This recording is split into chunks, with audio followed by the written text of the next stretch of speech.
Hello, hello, hello, everyone. This is Dr. Danielle again from Pembroke Pines, Florida, coming on for Feel Good Friday.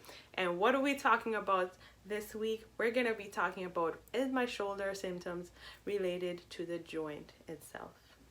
Now, your shoulder is made up of structures that support your shoulder, known as connective tissue, and those can be ligaments, tendons, capsule.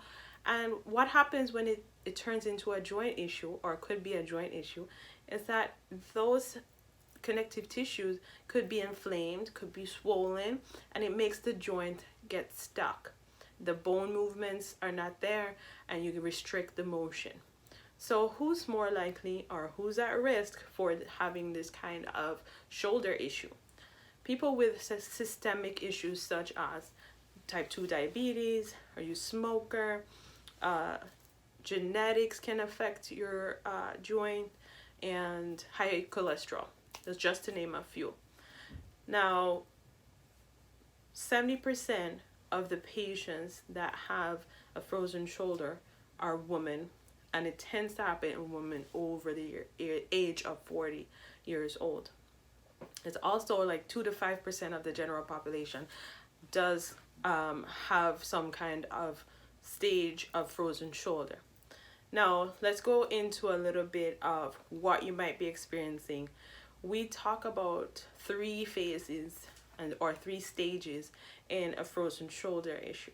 There's the freezing stage or the painful phase, the frozen stage, which the joint is very stiff even though the pain has subsided, and then there's the thawing phase, which now it's kind of starting to resolve, the pain is less, the motion is coming back.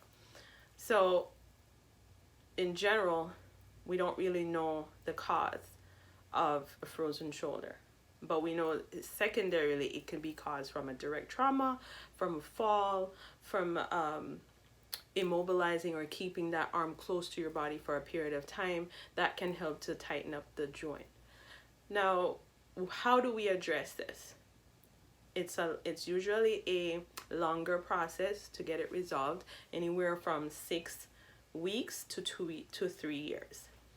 So we need to pack our patients, 1 and 2, understand that it's a process. You have to be consistent with the exercises that you're giving or the activities that you need to engage in. There might be periods of time that you might not be able to do that activity that's aggravating it. But the whole point is trying to get that joint unlocked, reducing scar tissue buildup, and making sure that we increase your motion while reducing your pain. So we break it down in our clinic in the 3 phases of care.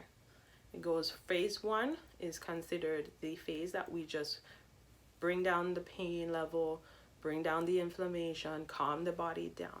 That phase can last for a few weeks into a month or 2, depending on your severity. Now, the second phase is the pain is now less, but the joint is still feeling stiff, so we need to up the ante on our stretching exercises, passive range of motion activity, stuff that will increase the tissue length, the joint flexibility, because now the pain is down, but the joint is still stiff in the second phase.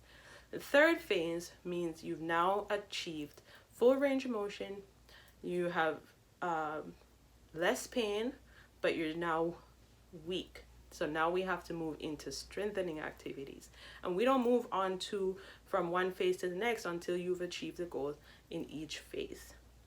So I'm coming on today to let you guys know that, 1, you don't want to ignore this issue. If you are having constant pain at night, pain when you raise your arm away from your body, when you try to put it overhead, it feels like the pain is even coming down the side of your arm and you're starting to lose range of motion, you want to get that checked. I would go ahead and see my local physical therapist. You can definitely reach out to me, you can DM me if you feel like it could be related to a joint issue. And or if you prefer to go to your primary, they can also refer you out to PT. But you don't want to ignore it. The main thing is not to just say, oh, it's old age, or oh, my shoulder kind of always bothered me, because this could get progressively worse. And before long, basic activities, it gets so debilitating that you can't concentrate during the day, you can't work. And we want to make sure that you are not living with this just because. So feel free to drop me a line, comment section, shoulder pain, joint pain, and I'll reach out to you. Thank you again for signing on to another episode of Feel Good Friday. See you guys next time.